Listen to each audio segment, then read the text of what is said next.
Lusot na sa ikatlo at huling pagbasa ng Kamara ang panukalang pambansang pondo para sa susunod na taon. Nagpasalamat naman si House Speaker Martin Romualdez sa pagsisikap ng mga kasamahan sa mababang kapulungan. May report si Mela Las Moras. Session is adjourned until November 4, 2024, Monday at 3 o'clock in the afternoon. Formal nang nag-adjourn ng sesyon ang Kamara kagabi.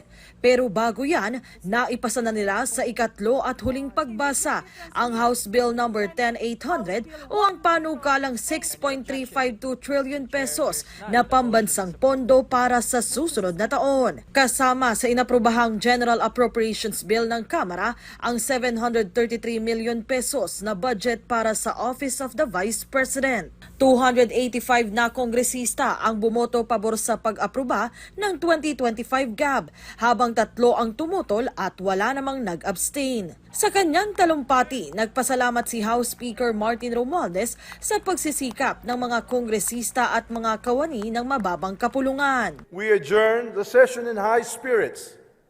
We have demonstrated once again our legislative efficiency with a succession of significant laws.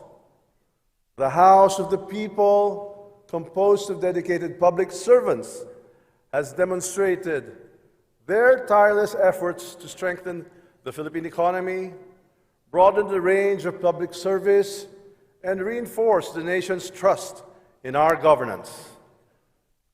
Muli nating pinatunayan na ang malaking kapulungan na ito ay institusyon ng aksyon at pagbabago. Tulad ng mga nakaraang budget, isang small committee ang binuo para tumanggap at mag-ayos ng individual amendments.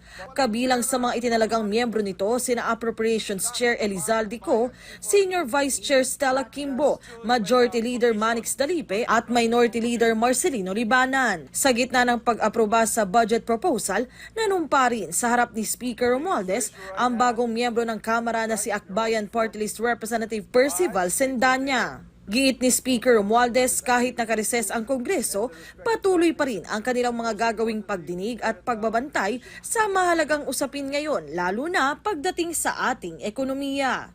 We are on our way as one of Asia's best performing major emerging economies.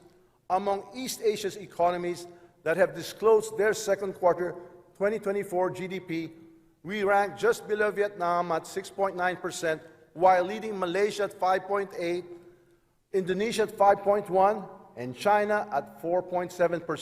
Pagtitiyak ng mga kongresista, babantayan nila hindi lamang ang pagpasa ng panukalang pondo, kundi maging hanggang sa implementasyon nito. Mela Las Moras para sa Pambansang TV sa Bagong Pilipinas.